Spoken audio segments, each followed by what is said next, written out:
पश्चिम बंगाल के राज्यपाल श्री आनंद बोस जी,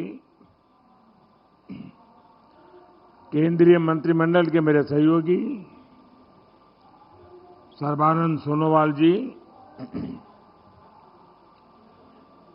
सुकांता मजूमदार जी, शांतनु ठाकुर जी, संसद में मेरे साथी सौमिक भट्टाचार्य जी, सौमित्र खान जी,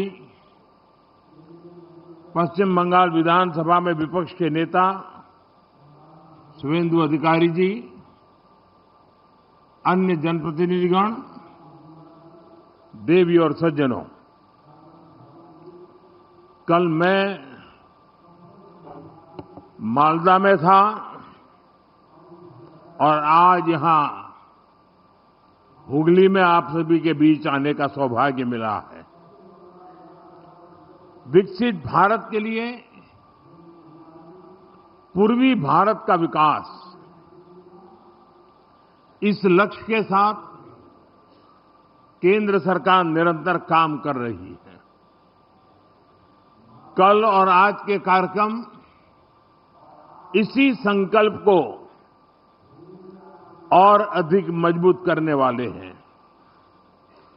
इस दौरान मुझे पश्चिम बंगाल से जुड़े विकास के सैकड़ों करोड़ रुपए के प्रोजेक्ट का शिलान्यास और लोकार्पण करने का अवसर मिला है।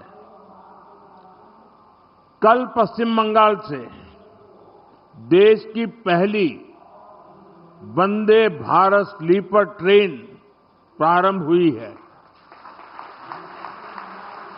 बंगाल को करीब आधा दर्जन नई अमृत भारत एक्सप्रेस ट्रेनें भी मिली है। आज 3 और अमृत भारत एक्सप्रेस ट्रेनें शुरू हुई हैं। इनमें से एक ट्रेन तो मेरे संसदीय क्षेत्र काशी बनारस की बंगाल से कनेक्टिविटी को और मजबूत करेगी। इसके अलावा दिल्ली और तमिलनाडु के लिए भी अमृत भारत एक्सप्रेस ट्रेन शुरू हुई है। यानी पश्चिम बंगाल की रेल कनेक्टिविटी के लिए बीते 24 घंटे अभूतपूर्व रहे हैं। शायद गत 100 साल में 24 घंटे में इतना काम नहीं हुआ होगा। साथियों, बंगाल में वाटरवेज के लिए अनेक संभावनाएं हैं। केंद्र सरकार इस पर भी काम कर रही है। या पोर्ट लेड डेवलपमेंट के लिए जरूरी इंफ्रास्ट्रक्चर बनाने में भी मदद दी जा रही है। थोड़ी देर पहले पोर्ट और नदी जलमार्ग से जुड़े प्रोजेक्ट का शिलान्यास और उद्घाटन हुआ है। ये पश्चिम बंगाल के विकास, भारत के विकास के लिए बहुत महत्वपूर्ण है। ये वो पिलर है जिनके ऊपर पश्चिम बंगाल को मैन्युफैक्चरिंग, ट्रेड और लॉजिस्टिक का एक बड़ा हब बनाया जा सकता है। मैं आप सभी को इन प्रोजेक्ट्स के लिए बहुत बहुत बधाई देता हूं। साथियों, जितना हम पोर्ट और उससे जुड़े इकोसिस्टम पर बल देंगे, उतना ही अधिक रोजगार यहां पैदा होगा। केंद्र सरकार द्वारा बीते 11 वर्षों में श्यामा प्रसाद मुखर्जी पोर्ट की कैपेसिटी एक्सपेंशन पर बहुत बड़ा निवेश किया गया है। इस पोर्ट की कनेक्टिविटी को बेहतर बनाने के लिए सागरमाला स्कीम के तहत भी सड़कें बनाई गई हैं। इसका परिणाम आज हम सब देख सकते हैं। बीते वर्ष कोलकाता पोर्ट ने कार्गो हैंडलिंग के नए रिकॉर्ड बनाए हैं।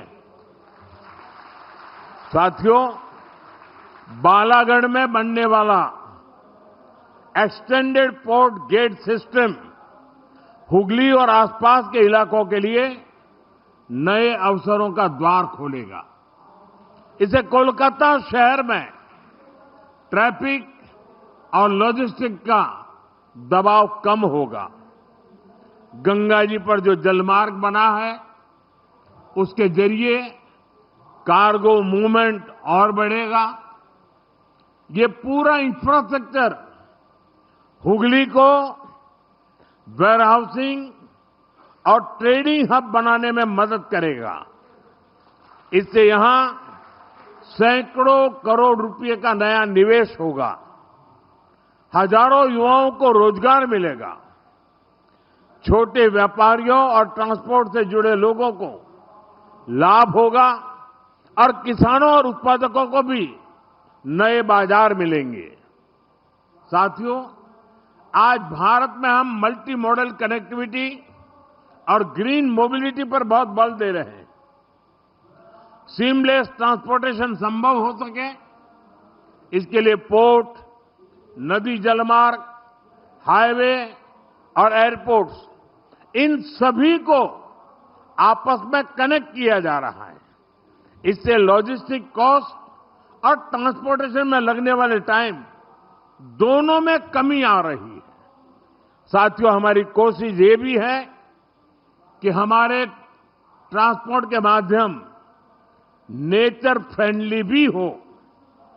हाइब्रिड इलेक्ट्रिक नाव से रिवर ट्रांसपोर्ट और ग्रीन मोबिलिटी दोनों को बल मिलेगा। इससे हुगली नदी पर आवाजाही आसान होगी, प्रदूषण की समस्या कम होगी और नदी आधारित टूरिज्म को भी बल मिलेगा। साथियों, भारत आज फिशरीज और सी फूड के प्रोडक्शन और एक्सपोर्ट में बहुत तेजी से आगे बढ़ रहा है। मेरा सपना है कि पश्चिम बंगाल इसमें देश को लीड करे।